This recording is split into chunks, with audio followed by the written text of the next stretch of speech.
Hey Hello, everyone. welcome back. Welcome to Sunday. Yes, or is it? Or is it Sunday? All right, so we are Nat and Mandy from the Infinite Me, and we are here to talk about everything to do with living your infinite life. So, being that infinite expression coming through in this physical world and what that entails and how you can play with it all. Yesterday, we talked all about the ego again, and we titled the video yesterday "The Biggest Lie," because what we were talking about is that the ego doesn't actually exist at the end of the day. So if you're the infinite energy that's animating everything in this finite world, then the ego is only a creation in this finite world, as we talked all about yesterday. So it's got really interesting conversation and quite a different concept, perhaps, to kind of feel into. So if that interests you, jump back into yesterday's video, which was called The Biggest Lie. So that's been running your life, most likely. So Yeah, it was cool. It was a really good session yesterday. yeah, it was cool. So, Covered lots of stuff actually. yeah, we did actually lots of different things all around the ego and the stories and then how to play with all that, what that looks like when you come to realize that the ego can only exist in this finite world. And it only exists when we're not in the present moment. The ego can't exist in the present moment. So there was all about that, about being present and acting from that place too. So yeah, so jump in and have a look at that. Very cool. Yeah. And so today we'll just have a very quick chat before about this idea was coming up for me around purpose, because this is probably something that has come up a lot for me on my journey, is this search, like this constant search that a lot of people do when they come into the spiritual journey. And that's often how it starts for people, is like saying there must be something a bit more to life. And you start to question, well, what's my purpose here? Like, what am I here to do in this world? And I know for myself that often my mind would immediately jump to this idea of, oh, that has to look like a job or a career, like something that I'm doing with my time, that I wanted to sort of create an impact in the world. Like there was this feeling that like, oh, what is that thing? Like, and I'd be sort of searching for it. And so just talking about that idea, yeah, of purpose and what actually is purpose, because at the end of the day, we don't actually, our purpose is actually just to be here and show up in the present moment, and whatever's coming through, that actually is our purpose. But we put a lot of judgment, the ego kind of puts a lot of judgment around what purpose is, and we're constantly on that search for it then, because we think we haven't found it yet. Or even if you do feel like you're doing what you're here called to do, there's still sometimes this feeling like, oh, but I could be doing more, or like this. That's what, to me, it feels like anyway, that purpose, my definition and how it had been showing up, was more like it's something I have to do in the world rather than be, where it is essentially about being in the world, like in the present moment, whatever you're doing is your purpose in that particular moment. So that's what we wanted to jump in today. So, yeah, and I think it's been misconstrued over the years to some degree, particularly in like the spiritual and consciousness world type thing. The whole, I'd never really heard about purpose before that, like until I started jumping into that world. And suddenly people are going, oh, what's your purpose here? I was like, I don't really know. I never thought about it. Before that, I just jobs or career. And I guess most people sort of look at their life as like, oh, I have a career. I guess to some degree that's changed and shifted over the years, because a lot of people just have more jobs now, unless you've gone and studied a particular thing that you're really interested in. People are jumping in and out of jobs a lot more these days than what Dad was always 40 years in the one job type thing. One job, career. It doesn't happen very much anymore. No, it definitely is a lot less these days. So there is that sort of, it's really shifted over the time sort of thing. Yes. As well. So yeah, coming into the consciousness spiritual type world, and it's sort of like, what's the whole sense of purpose?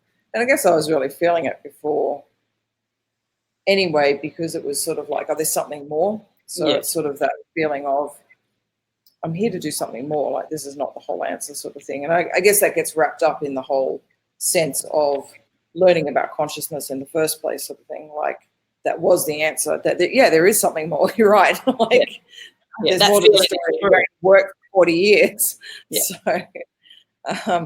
So it sort of gets wrapped up in that as well. But then it's like, oh no, there is something, like there is a sense of purpose.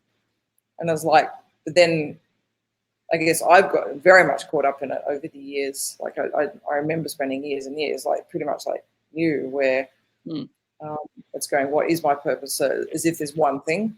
Yes. That's your purpose. And then you get really stuck because it's like, well, I'm interested in travel, and I'm interested in, I don't know, festivals, and I'm interested in learning about macrame, and I'm interested in like all these range of things. And you're going, oh, so now I don't really know which one to do, because I don't know which one's my purpose, because I'm interested in all of them equally, what seems like equally. So, and then none of them seem to fit together.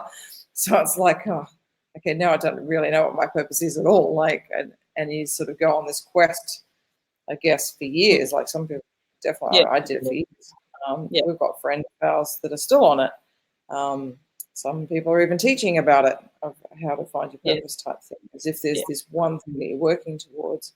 And when you find that one thing, you'll stick with it forever. Yes. And I just don't know that ever, I tried to fit into that box, and I don't think it ever really worked for me. No, I can see why it didn't work. Yeah, I think it definitely gets boxed into, and this is what I was finding with just different, well, it was my own seeking that probably would have drawn me to, particular mentors or programs that were talking about finding your purpose, for sure, or a book or something like that. But it definitely then gets rolled into like monetizing it. So it becomes something you do with your life. So it does almost become then like your career. A lot of the time, these purpose-driven sort of conversations and talks and things like that are essentially is talking about what you do with your working day. Like at the end, even if it doesn't phrase it as like, I'm going to start a business, it still seems to have this sense of it's what you do. Like there's always a doingness to it, like that you show up. And then the other problem I think you fall into too is like someone might feel like they have a real calling to volunteer. Like they might want to go to Africa or something and work with starving children or something like that. But then your mind might kind of go, oh, but how do I live? Like if it's volunteer and I don't have the money, like, and that feels like my purpose. And so it sort of always gets, for me, the sense that I get from a lot of people too, is it gets tied into money very easily. So it's kind of like, that the two just get joined together and the ego just takes a massive hold of that. And then just kind of, you sort of just spin your wheels in the end, because there is that true feeling, like what you said, is like there is that calling of something more coming in. Like you feel that your purpose is you are here to do something else, and that I think that's the real true feeling, because you're being called back to your infinite self, to really know yourself as that infinite energy. That's what the true feeling is when we go, oh, there's something else. Like, so that's right, like there is something else, but then it gets tied into like we make it mean we've got to do something to kind of, and that's what your purpose is, and it gets all these labels and judgments and stories that kind of get built around that. And that's what it feels like for me. I definitely got caught in that trap for a long time, whereas now it just feels like say this project that we've started with, stepping into that infinite, feeling like the infinite space and just doing the thing that's coming through you in the moment and just being whatever that is, like do that next thing. So that just feels like, okay, well, that feels more like my purpose in this world, is like just to show up and do the thing that's presenting in the moment to do. That's it. Like it's being that thing, and maybe then it turns into an action because you follow that feeling. But then we were just sort of saying before, it's like but then you have a new moment. So maybe right now we're sitting here talking to each other and talking to you guys out there about this idea. So right now, this is our purpose, is to sit here and just whatever's coming through to talk about it. But then after this, I'm talking about going for a walk with my husband. So then that's the next segment of my day. So that then the purpose is like to just enjoy nature and be out in nature for the day, and like, and then like later on we'll come home and we'll cook dinner. So then that's like a new moment. So then the purpose then is just to cook dinner. And so it is that sense of like whatever is showing up in that present moment is actually your purpose. Like, no more than that.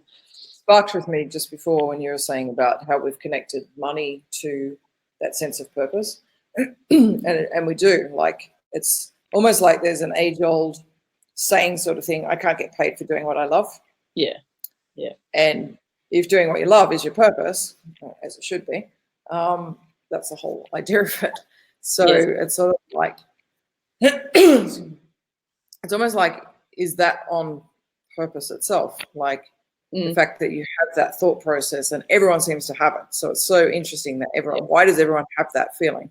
Yes. And it's like, maybe it's actually trying to wake us up and say, because the purpose actually isn't the doing, going off and volunteering in Africa. Like, that might be true for you, but that's not what the focus actually is. Yeah. You're focusing on the wrong thing. So maybe it's actually there for a reason, to stop you from actually going and really focusing on the doing part of your purpose type thing. Because we do feel that, I can't make any money from it, so okay, I don't know how to do that. I don't know, it's just coming to me then. I was like, I didn't really put two and two together. Maybe that is for a reason. Yeah. We have that feeling. There's that, saying, if you like, or a paradigm around that, do what you love and the money will follow. Like, that's a very big term that I've heard used in the spiritual world anyway. And it does feel like there's it ultimately feels true, but I think it gets misconstrued. And I know I definitely kind of got caught up in that a little bit too, because you make it about the doing. Like, it does sort of, well, I know in my mind I turned it into, if I do what I love to do for work, then the money's going to come, because in my mind the only way the money could come was through my work. So it was always, so to me that was my story, is like, it can only come in this way, which I think a lot of people fall into that trap, because it's sort of just our society. We sort of think, I have to work, like that's how my money comes to me, and we sort of really put a limit on how the universe could deliver things to us. But also the other thing that was just popping in, I was talking about that, was something that I heard Amir Zogi, who we've referred to a few times, a friend of ours that runs coaching program, and all around this being the infinite, how do you live this from this infinite space? And he was talking about this idea of doing what you love. He said a lot of people think, like, he was giving examples of people that come to work for him as coaches, and he said, so they sort of show up there and they're thinking, but I'm doing what I love, so why isn't it working? Like, because they still feel like it's like, they'll look at one of the other coaches who is really just like in the flow and like really doing it and just like having really good results with the clients and really great conversations. And then this other person was kind of going, well, how come it's not working for me? Like, maybe they weren't attracting, a lot of coaching clients or something. I'm not quite sure what the scenario was, but it was just this sense of like, and he was like, people have this idea that it's almost like you get so sick of everything else in your life, and this is where the ego kind of gets a hold of it. So you're just like, damn it, I'm just going to show up and do what I love, and fuck everything else kind of thing. I'm just going to do what I love, and it should. So then we have this assumption that it should just work, that it should just, money should just start flowing in now, because now I'm doing the thing that I said I love to do. But there's still an ego that's driving that. So that's the point he was trying to make, is that the ego can still get a hold of that then, and you're still running away from all these other parts of your life, and you're thinking, well, damn it, I'm just going to do the thing I love, and I don't have to deal with the rest of the other stuff. Like, that can all go to shit, like that part of my life's not working out, but at least I'm doing what I love. Like, so there is still this ego kind of agenda behind driving it. So there is that sense of like, well, it's still not going to flow because it's driven by the ego. It's not coming from what you love. Like, it's not, at the end of the day, the true unconditional feeling with no agenda behind it, knowing yourself as the infinite, showing up as that space. You're still showing up as this limited person trying to get something, from the outside, whether that's money or love or attention or affection or recognition, all of those things probably wrapped up into one. So that kind of really landed for me. It's just like, I think I'm starting to see that difference between that, do what you love, and follows, it is true, but it gets misconstrued and misunderstood. What that actually means. I think I'm just getting it now, actually. I'm just having it's only landed for me. Little awakenings along the way. It's like, now I'm seeing the bigger picture of the whole thing. Like, because I've definitely done that over the years. It's like, this is it. I'm doing what I love. This is the project I want to be working on. Oh, crickets.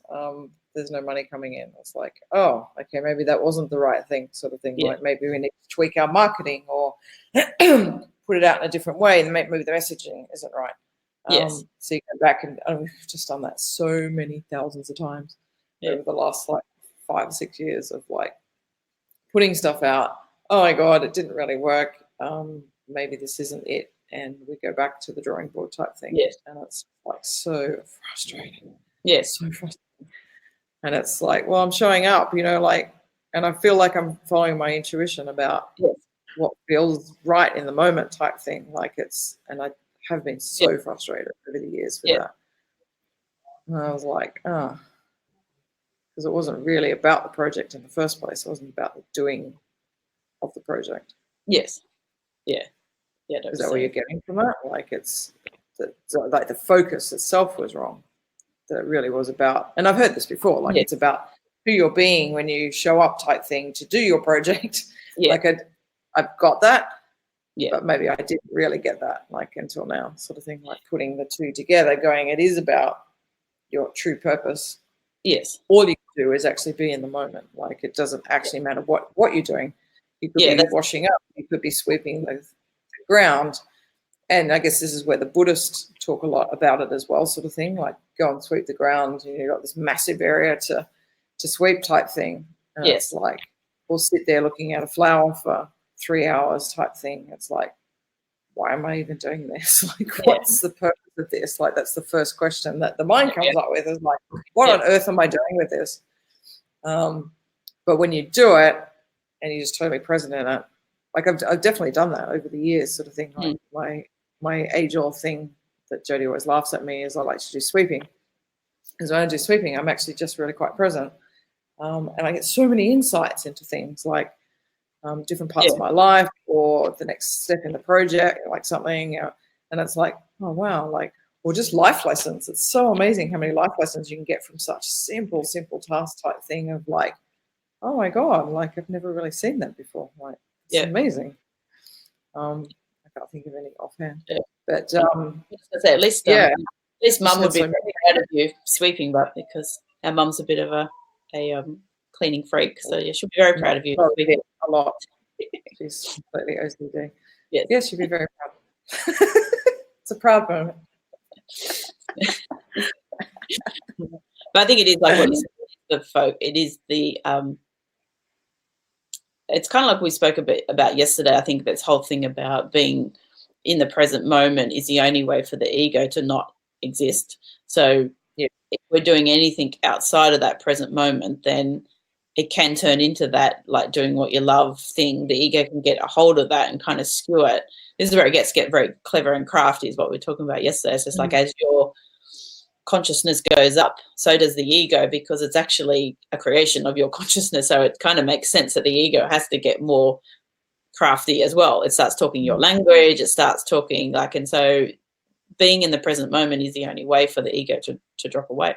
You can't exist in that moment. So if you are coming from that space, then everything doesn't matter what you're doing. As you said, you could be washing up, you could be sweeping, you could be writing sales copy, you could be talking on a phone call, sitting in a meeting. Like, as the more you can bring yourself back to that place, and whatever is coming through you that wants to move through you to be expressed or to do or to interact with someone in that moment, then that is your purpose in that moment. But then as soon as the mind kind of comes in and starts taking a hold of that and thinking, I need to be doing something else, or I need to be showing up more, or I should be saying this because that will impress somebody more, rather than just saying what feels actually true for you in the moment, that's where it goes off track. That's my feeling of it, kind of thing. Like, because it was kind of a new thing for me when I heard that too. I was like, oh, okay, I kind of sort of getting it now, like where you can go off track with that thing, because it's essentially is a true statement, like do what you love and the money will follow, like, as it is. Show up, be present, do the thing that's moving through you that you love to do, and abundance can come to you in so many different forms. It doesn't even have to be money, but like it comes to you in all these different channels. It doesn't have to come in the form that you think it's going to come in, like money for your job, because I think that's what I would definitely fall into. Is like, oh, if I do what I love for work, I'm going to get paid from a client, and that's the only way it can come. Like, it's just sort of like, that was definitely a limitation. I think everyone really is bought into that story, haven't we? Like, I would say the majority of people on the planet are bought into that story, and even like taking it another notch again of sort of going, my purpose is my work. Yes. Like making those two things synonymous with each other. Yeah, I think so. And I've definitely done that until properly having this conversation. And really realizing now it was never about that. So that I had just bought into the illusion again. Because then there is that actual assumption that that's where the money will come. Like, it's got to come through business because that's my purpose and that's what I'm doing every day. Yes. When it doesn't come, because it really hasn't flowed very well, for the amount of work and effort that's gone in, like, that's the frustrating part. It's like, okay, there's something wrong with this. Like, what's going on? Like, and so you go to try and fix the outside world again. And like, as we've said in many of our conversations already is like, it's already manifested out there. You can't actually change what's already out there and already in existence. It has to come from the inside back out with a brand new view of the world and a brand new reality that has to be created. So it's sort of like fixing sales copy or the messaging, or maybe we've got the wrong audience, or maybe I shouldn't be doing this project at all. Maybe I should be doing something else. Like all that stuff is just trying to fix what's already there. And it's just not working. It doesn't mean that for a reason. And it doesn't mean that you won't go back and do some of that too. But I suppose it's that whole point of being in the present and saying, what is it that actually wants to be done right now? Is it, I'm going to go and tweak my sales copy because that feels true in the moment? Or maybe it's more like, no, go and sit outside in nature for half an hour, and you're kind of like, well, how's that going to help my sales copy? Like the brain immediately to judge the next thing. But it's just more, the more we've, as we spoke about, I think a couple of videos ago, it was just like the more you follow that expansive feeling, that's where the infinite creativity is, the unknown is. Like that's the thing we don't actually know what's going to happen because it's not known. That's the whole point of it, is like all the creativity is tied up in that unknown space. The more we follow that, we actually don't know what's tied up in all of that. Like that could be taking us down a whole new avenue of a completely different business idea, or it could be just a really unique way of going back and tweaking your sales copy that finally sort of resonates because it's coming from a more true space, or this agenda driven behind the sales copy because it's trying to make money from it. Like, we do have to have money at the end of the day. Like it is part of our creation here. So we do play with money. Like it is something we get to interact with, but it's our relationship with it that's kind of the problem, if you like. Like that's where we fall down, is where the ego kind of takes a hold of it. It's just like the money is just an energy exchange at the end of the day, a way of appreciating our creations in the world, and we get paid for our creations. Jody, here's Jody. I just was listening to something that you said, and it made me think of the TV show Mad Men. Yeah. And for me, because over the last couple of days, like hearing you talk about, creativity and what you deem creativity to be, etc. It took watching that show where these guys are admin and the creatives, like the creative people that came up with the ad copy and came up with the imagery and came up with kind of the whole concepts of the psychology of the ad. Yeah. They would literally all have a couch in their office because they would lay down to find their inspiration. Yes. And I think for me, it took, because I don't come out of, any sort of creative kind of background or anything. It took watching that show for me to go, oh, wow, like that is where that sort of taking time out thing is where the inspired thoughts come from, or the imagery comes from, or the ad copy or whatever. Just because you were talking about copy, it was like, oh, Mad Men, yes. I can't lay down. Yeah, it's so true, though, isn't it? The creative process of like, oh, I've got to go type thing. Thanks.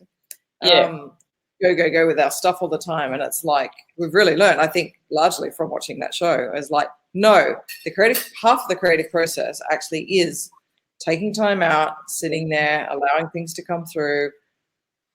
On Mad Men, they were having drinks like at 7 a.m. as soon as they walked in the office.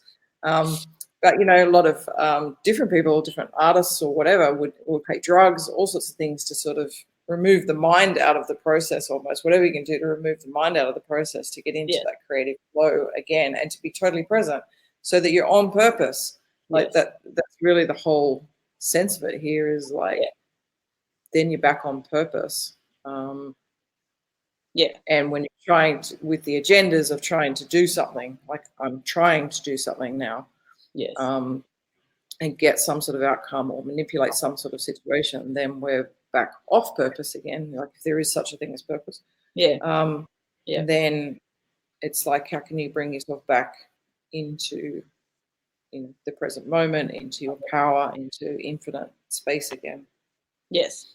Yeah. I do get what Jody was just talking about, because my background being graphic design, you do spend majority of your time in that conceptual space. Like that's where the ideas come from. Like you don't know the idea well, this is where I guess I can struggle at times too, because when I do get into my head about trying to come up with the ideas, if it's got to come from me, like this little, the idea's got to come out of my head, like, you know, you get stuck, and I do feel like I struggle, like, and I can't get an idea working. It just doesn't have the right kind of energy to it.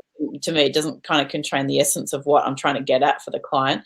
But when I allow myself to be in that space of just, it's a space of nothingness that you go to, because the thing doesn't exist right now. So it's kind of like, so it is when you do those things that sometimes it is just sitting there, but oftentimes it's when you're not doing something that's related to the trying to come up with the idea, that the idea pops in. It's like what you said, like it could be sweeping, you could be walking in nature, it could be standing in the shower. Like for me, that often is a good place because it just gets you very present. So anything that gets you really present, that's often when the idea will kind of drop in, or the spark of an idea. So it might not be the whole thing, like say, as just an example, say like a logo design, I won't get necessarily the whole vision, but sometimes you get like an idea of something.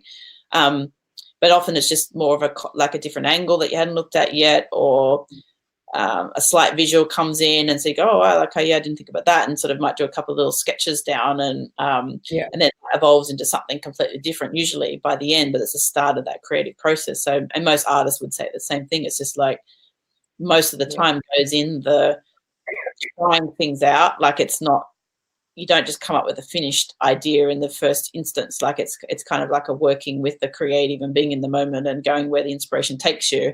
And then it goes through this stage, like that people call, so like the ugly teenager stage, where it just looks like it's not working and not coming together. But it's part of the process to kind of go through that. And then you get rid of the bits that sort of extraneous and don't need to be there, and you refine it a bit more. And it's kind of like, and then you end up with the final thing. So it is definitely part of that process that a lot of the time, like ad agencies, design agencies and things like, and you know, people might go, why do they charge so much money? It's kind of like, because most of the time is spent in that conceptual phase. Like that's like that's where the majority of the time kind of goes, is being in that space and tapping into that energy and going with what's coming through and exploring ideas. And but it's interesting, even the rest of it's quite quick, isn't it? Like, sorry. Yeah, it can be. Yeah, it can be. Like after you've got like a basic idea in your mind, I find, like, because I create funnels and stuff like that for our products and things, the rest of it's actually really quick. Once you can sort of like that conceptual, as you say, of a look and a feel or color palette, like those sorts of, because I'm quite visual, that visual aspect to it. Once I can get a sense of what that is, then I just like go bang, bang, bang and create a page type thing. Like it's like, oh, that's really cool. Or a direction for a project, like it could be a writing, like a blog post or something. Like sometimes it's staying in that unknown space, and then once the concept, you know, formalizes a bit more in your mind, then usually the writing part of it is kind of quite easy and it just flows. Like, so it is, to me, that is that staying in that infinite space until the idea kind of drops in when the timing is right. Like you can't force the timing of that.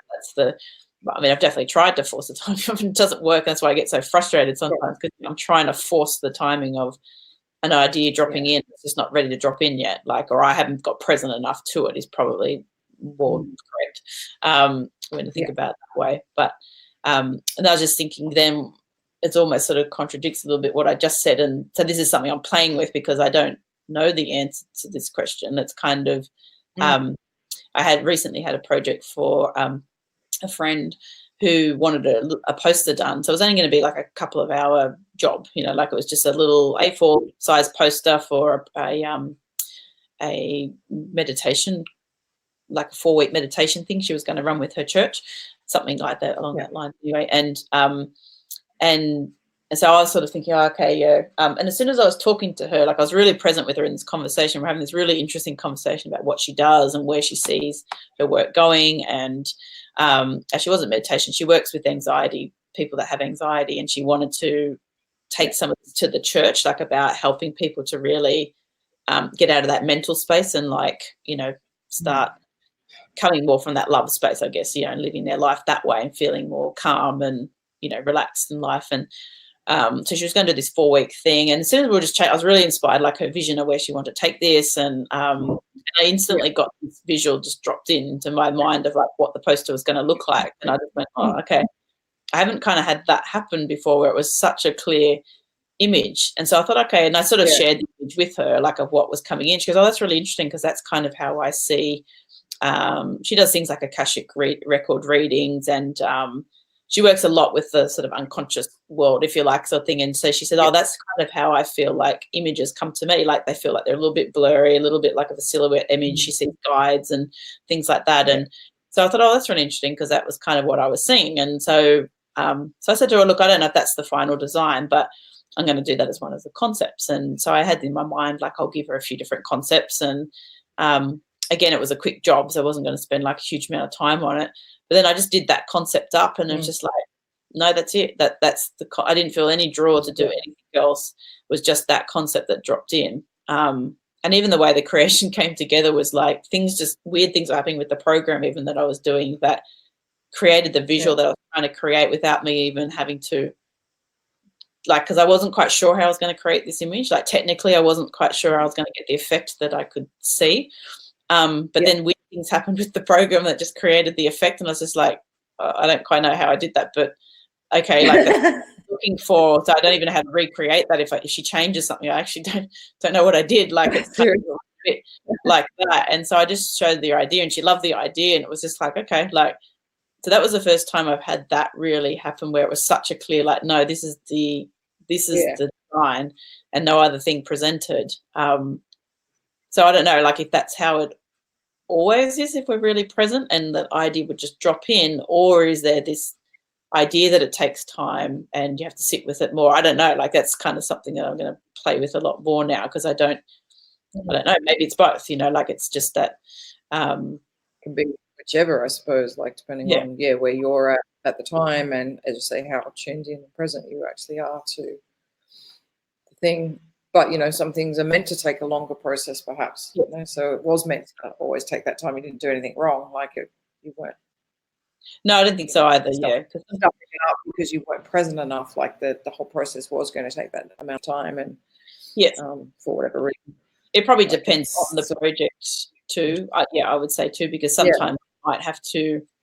I mean, I can only use myself as an example. If I'm creating a logo for somebody for a business, you're trying to get into the energy of that business for that person, like what their essence is and what they're bringing to the table and what they're trying to do in the world. And so for me, that kind of, there is that sense of spending some time in that energy of what they're here to do, and then I start to get some ideas that come in. So it's sort of like me maybe aligning with their vision a bit or something like that, if I was going to put it in those terms or something, and then the ideas start to come in.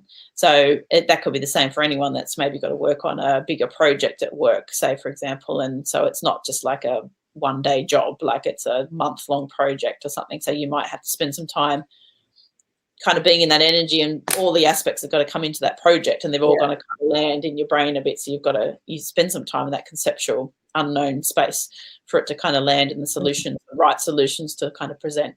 Or it could be, I'm just thinking even like in a manager, say, that's running a team of people, and maybe you've got like a bit of a morale issue going on with your team. And so maybe you have to spend a bit of time sitting in that unknown space of like, well, I could kind of go to my management techniques that I've learned and employ those, but maybe there's another solution that wants to kind of come in that I'm not aware of right now. And so I'm just going to sit in the energy of that, being present to like, what is that thing that wants to come through that's going to help bring the team back together again. So I think it could look like it for any, I don't think it matters what you do in the world. Like it's, there's always benefit in sitting in that unknown place.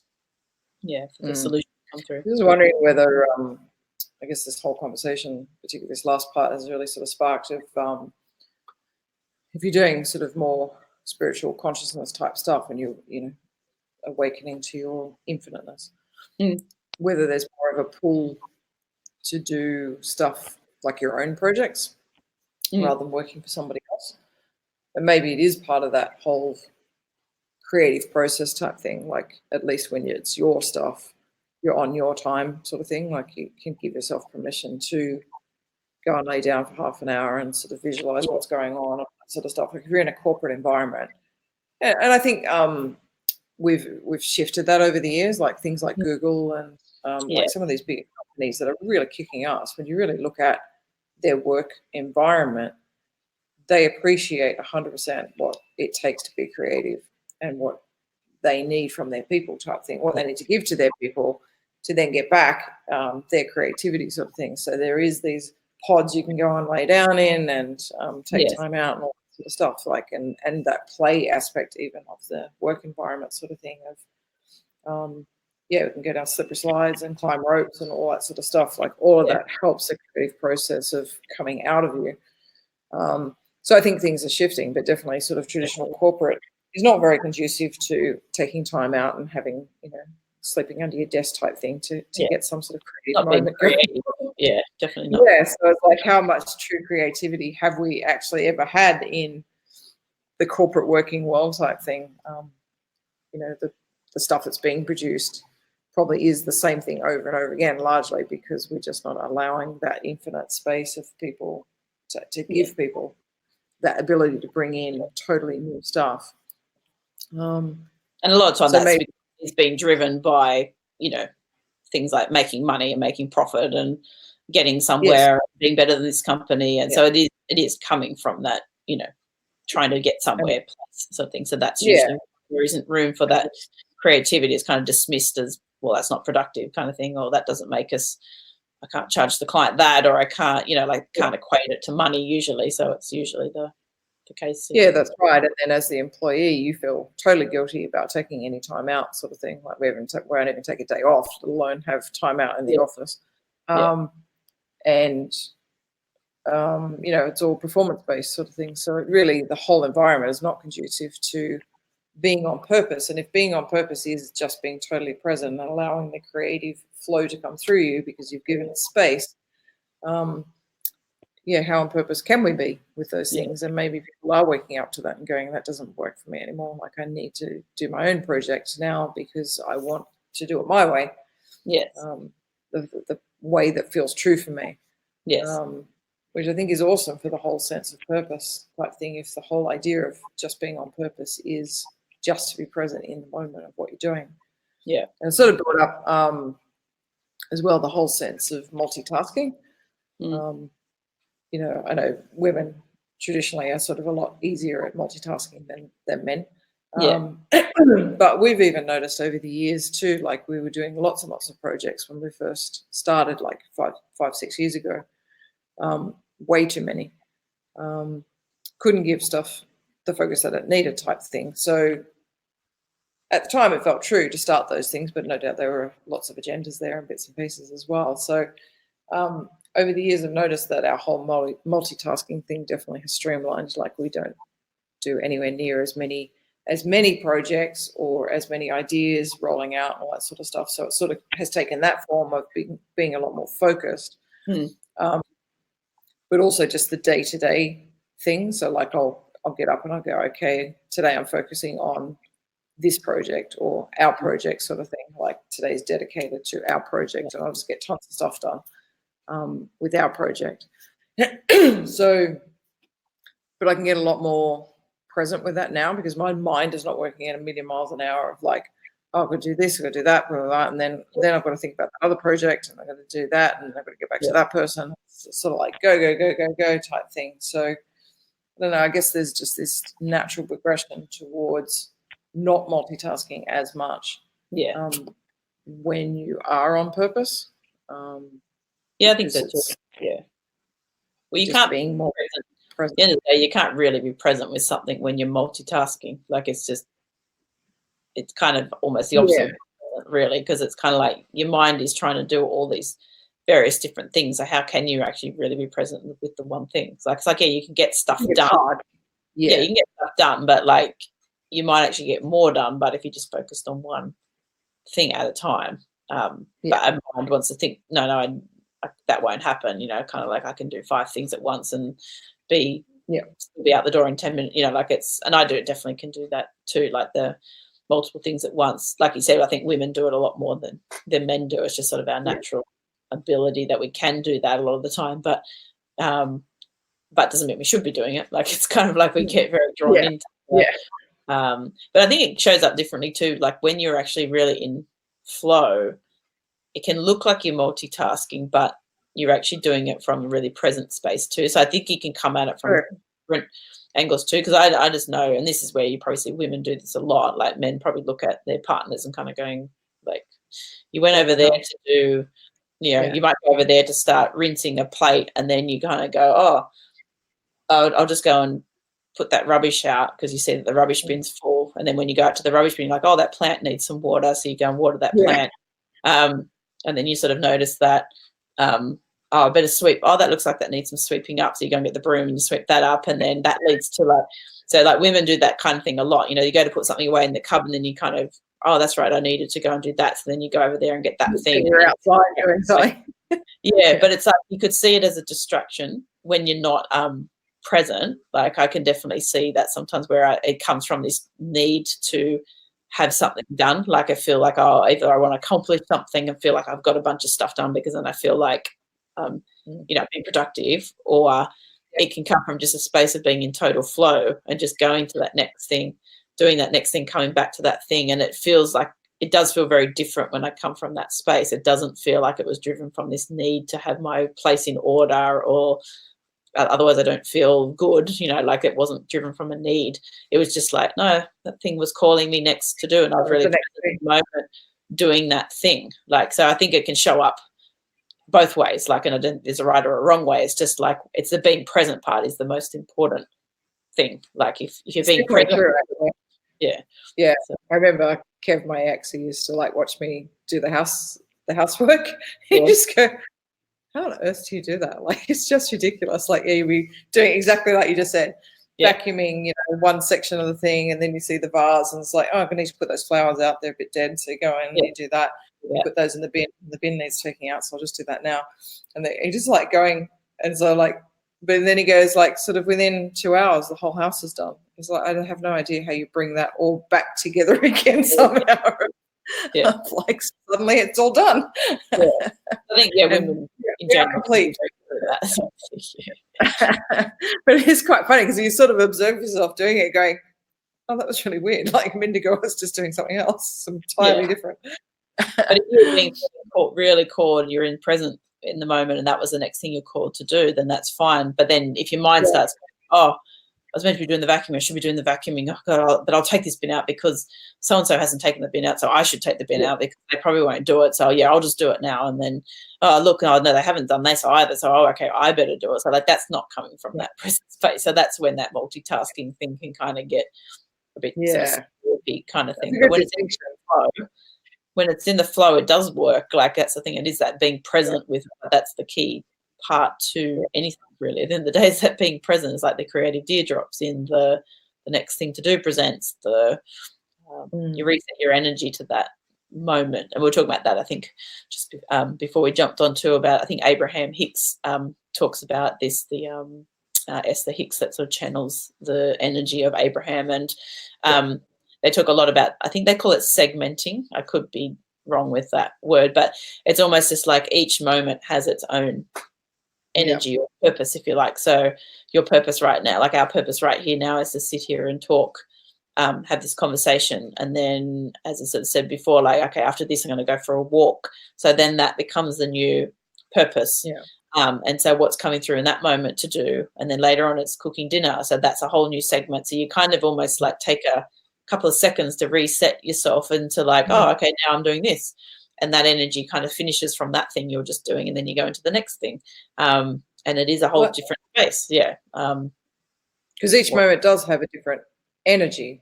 Like, the energy we're having right now between us and in this conversation is going to be very different to, I have to pack today to leave. We're leaving tonight to fly out. So it's like that packing energy will be quite different to then sort of starting to clean up the house a little bit, sort of thing. That will be quite different. So it's sort of like, there definitely is different energies, isn't there? Like, for each task and each moment. You bring that, you connect with that energy, I guess. I mean, you are that energy at the end of the day, but I guess your human self connects with that energy of that moment. And it's like, okay, now I'm present with this. Okay, what's next? what are we doing right now type thing, Yeah. and not thinking about, what am I going to do with the recording, like we're having a conversation now, and different times my mind drifts off to what I have to do after this for this recording type thing, download it, put it onto YouTube, blah, blah, blah, like, and it's so easy to not be present with having a conversation with you. Like, it's sort of so interesting.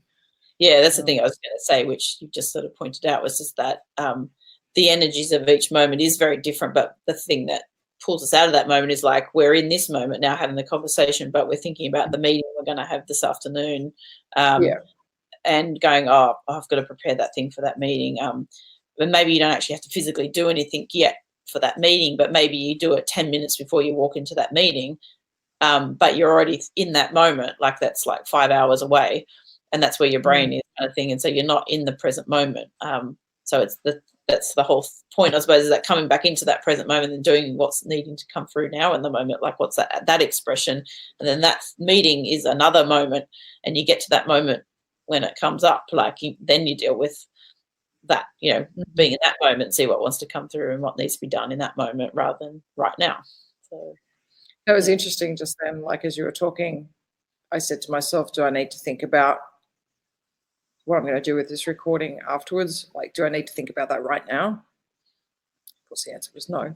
And I just felt my shoulders like totally drop. It was so interesting. Yeah, like, I felt this instant release of stress. Like, I didn't even know I was stressed. That's funny.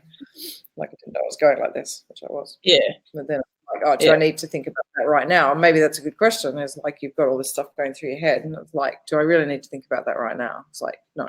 Oh, yeah. Okay, and then it's Yeah, that's true too. I think even more present. We do, a lot of us hold the tension in our shoulders and necks. I know I definitely do. I've just had a couple of days of that too, and it's kind of, I sort of feeling into what that was all kind of about for me. But even some of it, just what you've just said now, is kind of just dropped in a little bit too, because the last few days we've been talking, my husband and I have been talking a lot about future plans, like about what's going to happen around Christmas time and with house sits and visiting family and stuff. And part of my mind has been going, I don't need to know that right now. Like, the true part of me was kind of going, I don't know what the answer is for that yet. Like, it hasn't shown up yet, like what that next thing is. But then my mind wants to kind of engage in that conversation and kind of try to work it all out, but nothing was kind of clear for me. And so, like, I think sometimes that I'm thinking about, that's probably some of the feeling the tight. I had a really bad headache last night, so I think that some of it actually is too. It's just like I'm feeling, the more and more I'm in this space now, just coming from the moment and what wants to come through, and doing whatever that feels true. And if that comes true, like I get a true inspiration, like, oh yeah, I'd really love to do this at Christmas time, then that could be true. But right now I'm not getting a sense of what that is, but my mind's trying to work it out all the time. And it's like, that's where I think the tension, as you just sort of said, it's like I'm not in the moment of just honouring it's not coming through yet. So it's not time to worry about that plan right now. Like, it's not presenting to think about. So just let it go. Like, I don't need to know right now what I'm doing in 5 months' time. Like, it's not, it's like, who cares? Yeah. It doesn't matter. So and I remember reading, like, looking up, because I always got really bad headaches, like many years ago, as you know, and we've always had, I guess, a history of that type thing, like between the two of us, and Mum's always had headaches and stuff. So I guess it's there. But it might have been Louise Hay or something that talks obviously about the metaphysical side of symptoms. Science, what your body's telling you, and the various symptoms. Yeah, what it's telling you. And it is always interesting to look that up and sort of go, okay, oh, it's really about that, because it's never about the actual physical ailment that you're having. Always about a metaphysical thing. But so I remember doing a little bit of research into headaches, and it was sort of like there was a misconnection type thing, like your logic, ego, head stuff is not married up to the present moment. So there's this disconnect that causes the tension. You're out of alignment. And literally out of alignment oftentimes in your spine. Or pressure too. You're putting a lot of pressure on yourself to probably make that alignment. Make the brain into that box, and you want to know now, like, what it's. And I had that the other day, with the house sits. We didn't have house sits lined up, but it was really coming up for me to have a longer house sit. So I started researching. There was nothing there, and I remember getting really frustrated, and I was like, shit, like, I really want to know what it is right now so I can feel settled. again, know where we're going to. And then I presented that night, overnight, as I said, at live. It's like suddenly I woke up and we had a house sit, a longer house sit. Yes. I was like, oh, didn't even do anything. I was actually asleep. Hilarious. The ego is the one that's getting the hold of I need to know right now. I know what the plan is. I can't feel settled until I know what that plan is. Whereas, the infinite part of us is just like, there's only this moment, so don't worry about it. When you get to the next moment, you might know, like when it's the right moment, you'll know. It's true. Yeah, very cool. So I guess in summary, our own true purpose, and this sort of came from Eckhart Tolle as well in Tolle in A New Earth. He talked about this, that you have two purposes in life. One is actually the physical doing of something, your job or your project, whatever. That's quite surface level. And then your true purpose basically is to just be present in every moment. Yeah. So there is sort of two purposes running at the end of the day, and I agree with that. I think true purpose basically is to be present in every single moment, like we're saying. Yeah. And that's it. And it's to be you in that moment, like whatever's wanting to express. I'm just thinking of a story that one of my mentors, Jennifer Hoff, had shared that she had heard, and it was of a guy that used to work as a toll collector on one of the bridges. It could have been like the bridge in San Francisco or the Brooklyn Bridge. I'm not sure it was a bridge in America. And so he'd worked there for like 30 years being a toll collector, and like obviously probably doesn't make a huge amount of money doing it, but he became so famous because he was always so happy, like every day, like people would line up to go through his lane because he was always so joyful and would wish them really well and have a really great day. And he always had this great energy about him. And when they interviewed him one time, they said, why are you so happy all the time? Because if you looked at your circumstances, like people would sort of think that you're just a toll collector on a bridge, you're not making a lot of money. But he's just like, yeah, but that's just my job. He said, that's not my purpose. My purpose is to make people happy. He just feels like that was his true calling in life, was just to be himself and have fun with life and make other people smile. And so that's what he did. And so his purpose wasn't his job. So it was just just popped back in now. It's just like, your purpose is just to be you. Like whatever that looks like in the moment, that's your only purpose. And then joy-filled.